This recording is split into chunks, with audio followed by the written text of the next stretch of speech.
নমস্কার viewers, welcome আমাদের এই অনুষ্ঠানে এই ডাক্তারদের সঙ্গে যে আলোচনা, সেই আলোচনায় আপনাদের সকলকে স্বাগত। আমি তনয় আপনাদের সঙ্গে।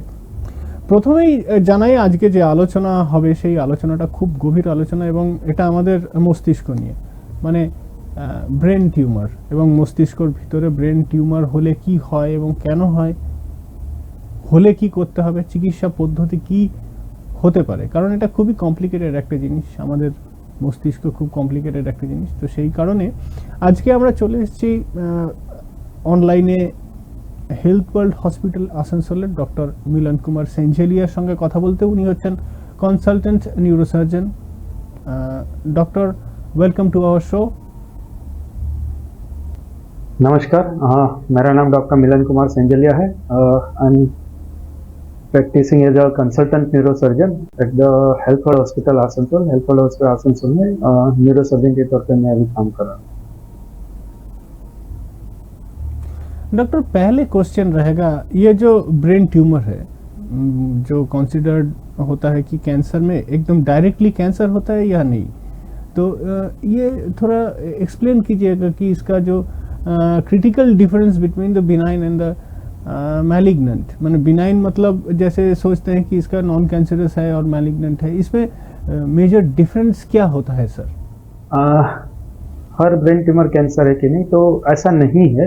हर ब्रेन ट्यूमर जो होता है वो कैंसर नहीं होता है। आप मोटा मोटा माने कि ब्रेन ट्यूमर जो है उसको दो कैटेगरीज में डिवाइड कर सकते हैं कि वो कैंसर है कि नॉन कैंसर, यानी कि कैंसर वाला है कि कैंसर के बिना वाला है, जिसको बिनाइन कहा जाता है। और कैंसर वाले को मेडिकल भाषा में मैलिग्नेंट कहा जाता है। तो बिनाइन और मैलिग्नेंट, बिनाइन जो सादा है नॉन कैंसरस है और मैलिग्नेंट जो कैंसर वाला, तो दो तरह के होते हैं। पर हर ब्रेन ट्यूमर जो है वो कैंसर नहीं होता है। अब रही इन दोनों के डिफरेंस की बात, तो जो बिनाइन या तो नॉन कैंसरस ट्यूमर होता है वो यूजुअली जो होता है वो ब्रेन में ऐसी जगह पे होता है कि वो एक तो ब्रेन को कम डैमेज करता है, उसका जो रेट ऑफ ग्रोथ होता है, मतलब उसकी साइज बढ़ने की जो स्पीड होती है वो काफ़ी कम होती है। आसपास के जो ब्रेन के जो स्ट्रक्चर्स होते हैं नॉर्मल, उसको वो कम डैमेज करता है। और अगर उसमें सर्जरी की जाए तो बहुत ज़्यादा केसेस में वो ट्यूमर हम पूरा का पूरा निकाल पाते हैं और उसका रिकरेंस या तो फिर वापस होने की चांसेस बहुत कम होती है। और अगर अच्छी तरह से पूरा ट्यूमर निकल गया है जो बिनाइन या नॉन कैंसरस है उसमें, तो फिर आगे और उसमें ट्रीटमेंट की ज़रूरत नहीं पड़ती। अगर उसके साथ जो कैंसरस या तो मैलिग्नेंट ट्यूमर है उसको कंपेयर किया जाए तो वो ब्रेन के अंदरूनी हिस्से में ज़्यादातर होता है। और ब्रेन का जो आसपास का नॉर्मल स्ट्रक्चर है उसको बहुत ही ज़्यादा डैमेज करता है।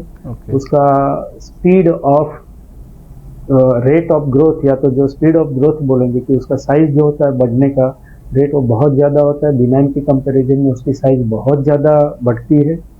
उसको निकालना सर्जरी के थ्रू थोड़ा डिफिकल्ट भी रहता है और पूरा निकाल पाना कभी कभी पॉसिबल नहीं होता है, क्योंकि वो ब्रेन की काफ़ी क्रिटिकल एरियाज को काफ़ी टाइम पे इन्वॉल्व करता है।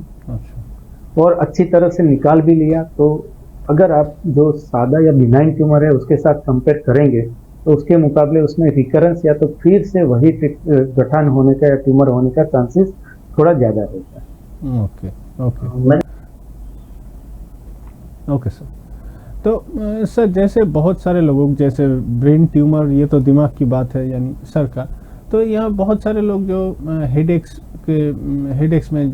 होता है, सर दर्द होता है, तो ऐसे क्या, what is the distinguishing features जो है, जो रूटीन टेंशन हेडेक होता है वैसा एक हेडेक, या ब्रेन ट्यूमर का जो डिफरेंस है वो क्या है? रेड फ्लैग्स क्या होता है जो हम एकदम देखना पड़ेगा कि ये सिम्टम अगर रहा तो you should go up to a doctor कि आपको ब्रेन ट्यूमर हो सकता है? जो भी ऐसा बात नहीं है कि कोई अलग बाहर से समझ लेगा कि वो ब्रेन ट्यूमर है, लेकिन what are the red flag symptoms for this brain tumour? और हेडेक में उसका डिफरेंस क्या होता है? जैसे रूटीन हेडेक, ऐसा किसी का भी कोई स्ट्रेस से हो या टेंशन से हो, तो इसमें what is the requirement for medical attention? What is the red flag situation for this? सही बात है कि जो हेडेक होता है वो बहुत ही कॉमन सिम्टम्स है। लाइफ में हर किसी को कभी ना कभी हेडेक होता ही होता है। पर हर हेडेक जो है वो ब्रेन ट्यूमर की वजह से नहीं होता है। अच्छा। जो सिंपल हेडेक होता है या जिसको लोकल भाषा में बोला जाता है टेंशन हेडेक है, सिंपल हेडेक है, उसके कुछ पर्टिकुलर सिम्टम्स होते हैं कि वो जो होता है वो सीवियरिटी ज़्यादा नहीं बढ़ती है, वो नॉर्मल पेन किलर्स जो हमारे होते हैं उसको वो रिस्पॉन्ड करता है, मतलब उसको लेने के बाद वो जो हेडेक होता है, वो सर दर्द होता है, वो कम हो जाता है। उसके मुकाबले ऐसा हेडेक जो कि ब्रेन ट्यूमर की वजह से होता है, उसके कुछ कुछ फीचर्स होते हैं जिससे हमें पता चलता है कि शायद ये हेडेक ब्रेन ट्यूमर की वजह से हो गया है। उसमें सबसे पहला है कि उसका उस ब्रेन ट्यूमर वाला जो हेडेक होगा वो बहुत ही ज़्यादा होगा, डे बाय डे, मतलब जैसे जैसे दिन जाएंगे उसकी सीवियरिटी बढ़ती जाती है, और नॉर्मल पेन किलर या जो ट्रीटमेंट या टेबलेट्स होती है उससे ब्रेन ट्यूमर वाला हेडेक इतना अच्छे से रिस्पॉन्ड नहीं करेगा। टेबलेट्स या ट्रीटमेंट लेने के बावजूद भी पेन किलर लेने के बावजूद भी जितना हेडेक कम होना चाहिए वैसा नहीं होगा, और डे बाय डे वो बढ़ता जाता है। दूसरी चीज़ है, ब्रेन ट्यूमर की वजह से जो हेडेक होता है वो यूजुअली दूसरे कुछ सिम्टम्स होते हैं जिसके साथ एसोसिएटेड होते हैं, खास करके इसमें वॉमिटिंग होना। हेडेक के साथ साथ अगर आपको वॉमिटिंग हो रहा है तो वो एक रेड फ्लैग है कि आपको ब्रेन ट्यूमर या कुछ अंदर ब्रेन में पैथोलॉजी या प्रॉब्लम हो सकता है। और तीसरी चीज़ हो गई कि ऐसा हेडेक कि जो सुबह के टाइम पे ज़्यादा हो रहा है आपको, खास करके 5 बजे, 6 बजे, 7 बजे, और उस हेडेक की वजह से आपकी नींद खुल जा रही है और उसके बाद आपको तुरंत वॉमिटिंग हो रहा है, और वॉमिटिंग के बाद थोड़ा सा आपको हेडेक में अच्छापन महसूस होता है, या तो लग रहा है कि थोड़ा सा हेडेक वॉमिटिंग होने के बाद कम हो रहा है। तो बहुत ज़्यादा चांसेस है कि इस तरह का हेडेक जो है वो आपको ब्रेन ट्यूमर की वजह से हो रहा हो। আচ্ছা। তো দর্শক বন্ধু আপনারা শুনলেন, ভিউয়ার্স আপনারা শুনলেন যে সবসময় কিন্তু যে মাথা ব্যথা হলে ব্রেন টিউমার হয় সেরকম নয়। অনেক ক্ষেত্রেই আমরা দেখি যে টেনশনের জন্য কিংবা স্ট্রেসের জন্য কিংবা শারীরিক অন্য কোনো অসুবিধার জন্য হেডেক হয়। কিন্তু বিশেষ ক্ষেত্রে যেখানে ডাক্তারবাবু বললেন যে কিছু কিছু ক্ষেত্রে যেমন যে রেড ফ্ল্যাগগুলো, মানে যে একদম খুব স্পষ্ট কিছু ফ্যাক্টরস থেকে যায় যার জন্যে হয়তো হয়েছে, সেটা হচ্ছে সকালবেলায় উঠেই যদি কিংবা ঘুম ভেঙে যায় সেরকম যদি মাথা ব্যথা হয় এবং তারপরে যদি বমি হয়, এই সিমটমগুলো যদি থাকে তাহলে একদম অতিরিক্ত সাবধানতার সঙ্গে এবং সঙ্গে সঙ্গে কিন্তু ডাক্তারের কাছে যাওয়া উচিত। তো সেই ক্ষেত্রে কিন্তু একদম ডাক্তারবাবু পরিষ্কার করে দিলেন যে কি কারণে এটা হতে পারে, কিংবা হলে মানে ওই মাথা ব্যথাটা কোন মাথা ব্যথাগুলো পার্টিকুলারলি ब्रेन ट्यूमर माने शो करे जो এটা ब्रेन ट्यूमर होते पारे। डॉक्टर, जैसे होता है कि हम लोग अभी मोबाइल के बिना नहीं रह सकते क्योंकि मोबाइल हमारे लाइफस्टाइल में पूरा घुल मिल गया है। तो इसमें क्या है, there is a lot of public concern regarding the lifestyle and technology mobile phone के लिए। तो ये मोबाइल फ़ोन यूसेज और जो एनवायरमेंटल फैक्टर्स है, इसमें क्या ऑकरेंस ऑफ ब्रेन ट्यूमर यानी ब्रेन ट्यूमर हो सकता है ये ज़्यादा मोबाइल यूज़ करने के लिए, या ये टेक्नोलॉजिकल एडवांसमेंट के लिए क्या ऐसा कोई साइंस या कोई प्रूवन फैक्ट है कि ब्रेन ट्यूमर होता है?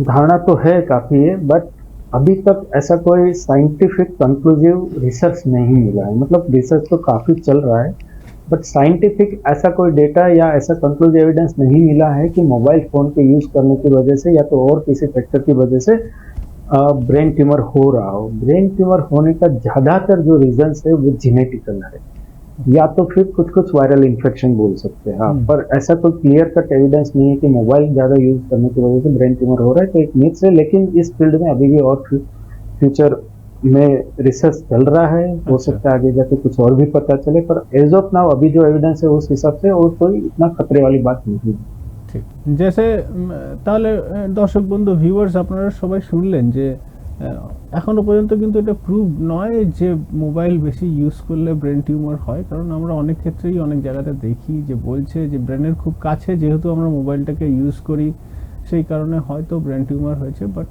বেসিক্যালি এটা নিয়ে রিসার্চ চলছে, কিন্তু সেরকম কোনো একদম শক্ত কোনো গ্রাউন্ডে কিন্তু এটা নেই যে এটার জন্যই হচ্ছে। Doctor, next question will be sir जैसे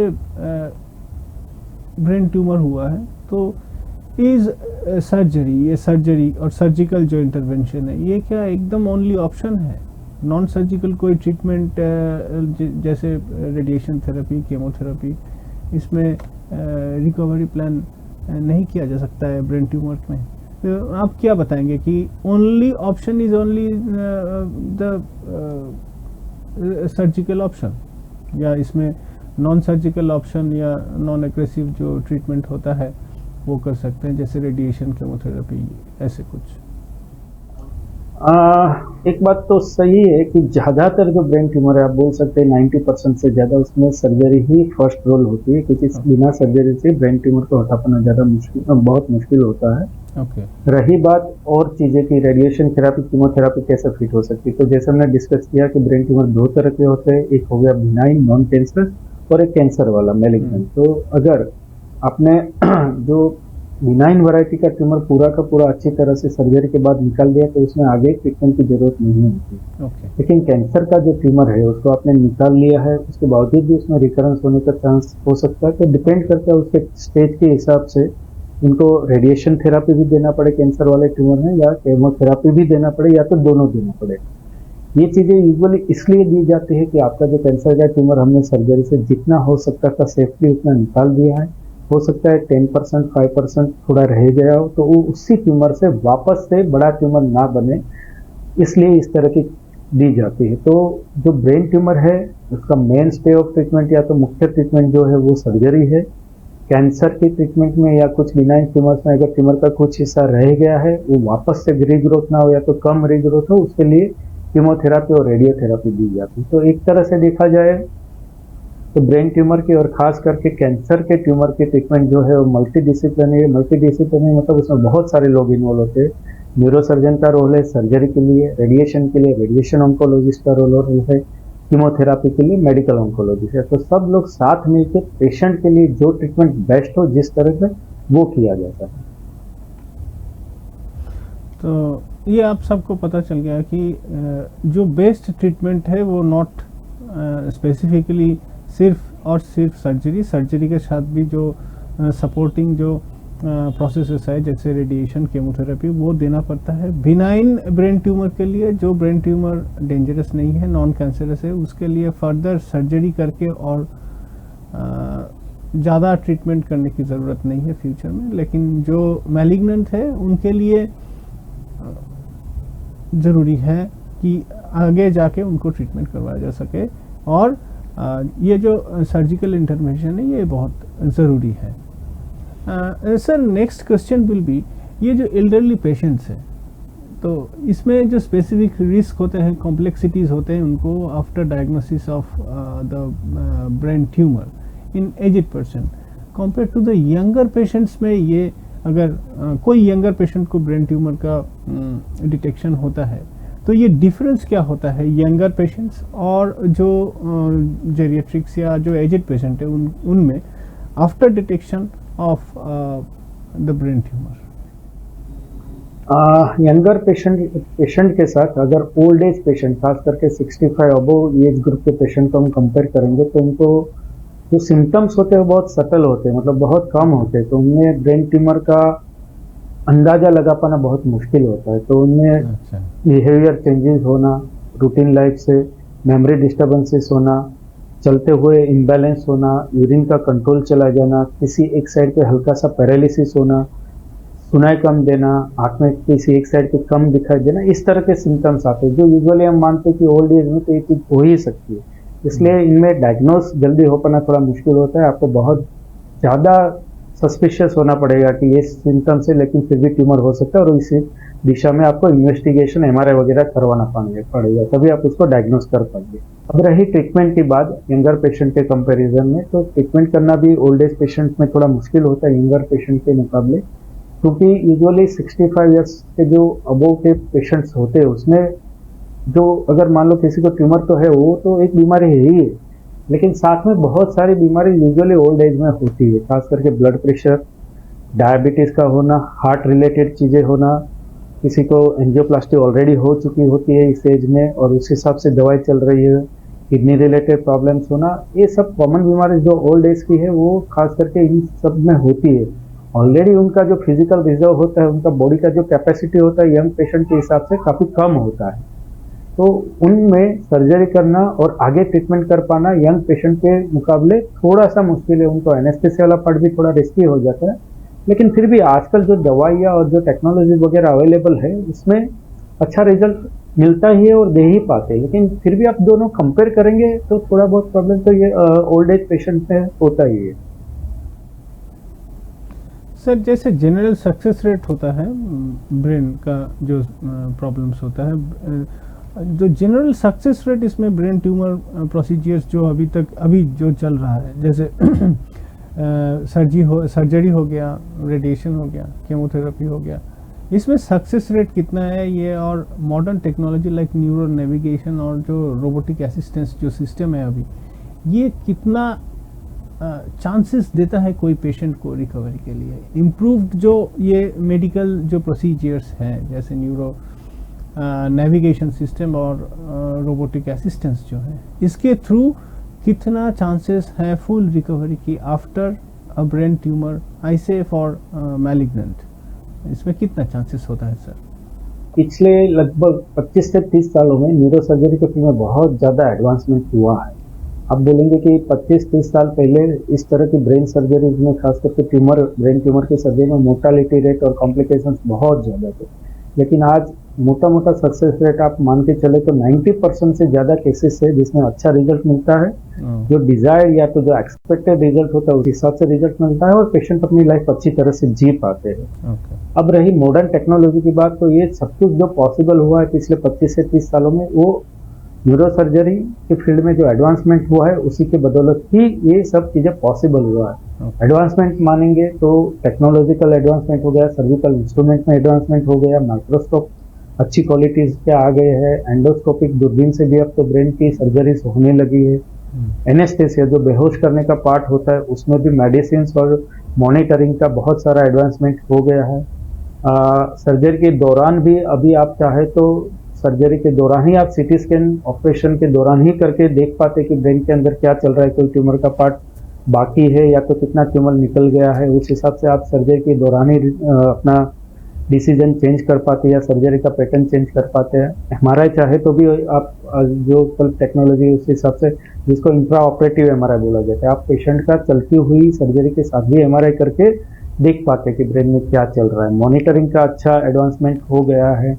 तो ये नेविगेशन करके एक टेक्नोलॉजी आ गई जिसको न्यूरो नेविगेशन बोला जाता है, जिससे ये जीपीएस तरह की टेक्नोलॉजी है जिसमें आप ब्रेन के अंदरूनी पार्ट में अगर कोई ट्यूमर है तो बिना ब्रेन को ज़्यादा डैमेज हुए डायरेक्ट ट्यूमर तक पहुंच पाते हो, जिसको न्यूरो नेविगेशन कहा जाता है। तो इस तरह के बहुत सारा टेक्निकल एडवांसमेंट हुआ है पिछले 25-30 सालों में, जिसकी वजह से न्यूरो सर्जरी का रिजल्ट बहुत अच्छा हुआ है और अच्छा रिजल्ट अभी मिल रहा है ज़्यादातर केसेस में। सर जैसे आपने पूरा बता दिया कि अभी जैसे इतना इम्प्रूव्ड मेडिकल जो इंस्ट्रूमेंट्स आए हुआ हैं, जो मेडिकल जो प्रोसेसेस हैं वो बहुत एडवांस हो गया है, तो इसके लिए फुल रिकवरी आप बता रहे हैं कि 90% तक। तो व्यूअर्स आप लोगों को पता है चल ही गया है कि अभी तक जो मेडिकल जो फैसिलिटीज़ अवेलेबल है हेल्थ वर्ल्ड हॉस्पिटल आसनसोल में या हमारे अभी जो प्रेजेंट एज में, तो इसमें 90% रिकवरी चांसेस हैं ब्रेन ट्यूमर अगर हो तो भी। और इसमें क्या होता है कि आप लोगों को ये हेल्थ वर्ल्ड हॉस्पिटल आसनसोल में आना पड़ेगा, तो वहाँ पे डॉक्टर मिलन कुमार संजालिया हैं, उनसे बात करने के उनसे आप कंसल्ट कर सकते हैं।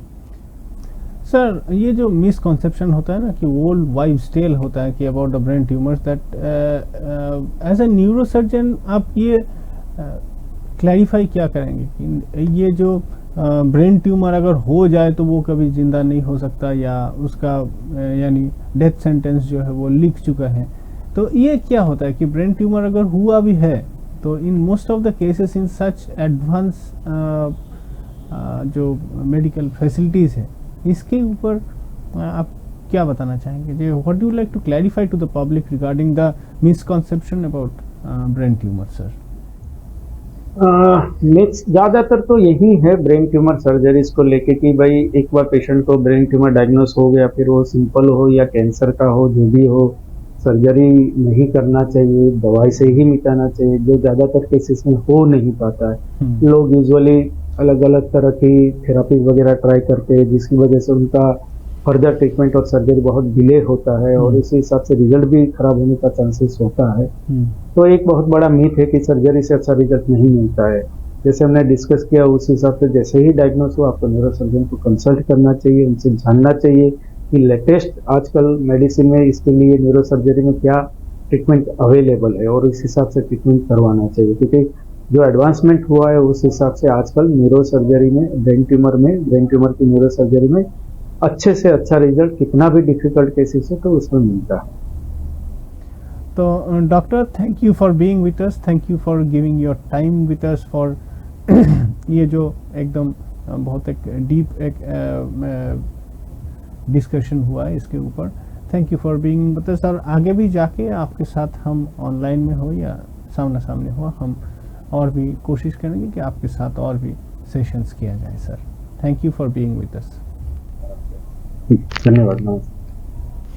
तो व्यूअर्स, আপনারা দেখলেন, आप लोग देखें कि डॉक्टर मिलन कुमार सेंजालिया के साथ हेल्थ वर्ल्ड हॉस्पिटल आसनसोल उनके साथ हम लोग ऑनलाइन में बात किए हैं ब्रेन ट्यूमर के लिए। तो ये मिथ में मत रहिए कि ब्रेन ट्यूमर अगर हो जाता है, अगर এখন যদি ব্রেন টিউমার হয় ও কারোর, তাহলে কিন্তু কোনো রকম ভাবেই কোনো অসুবিধা নেই। চিকিৎসার মাধ্যমে যথেষ্ট আধুনিক মডার্ন টেকনোলজিক্যাল অ্যাডভান্সড যে চিকিৎসা, নিউরো ন্যাভিগেশন, রোবোটিক সার্জারি, এর মাধ্যমে কিন্তু এখন আমাদের ব্রেন টিউমার ম্যালিগন্যান্ট হোক, বিনাইন হোক, ক্যান্সারাস, নন ক্যান্সারাস যাই হোক, সেটা কিন্তু আমরা চিকিৎসা সম্ভব। তো সেই কারণে এটার ভয় পাওয়ার কিছু নেই। সঠিক সময়ে চিকিৎসা করানোটাই সবথেকে বেশি প্রয়োজন। Thank you.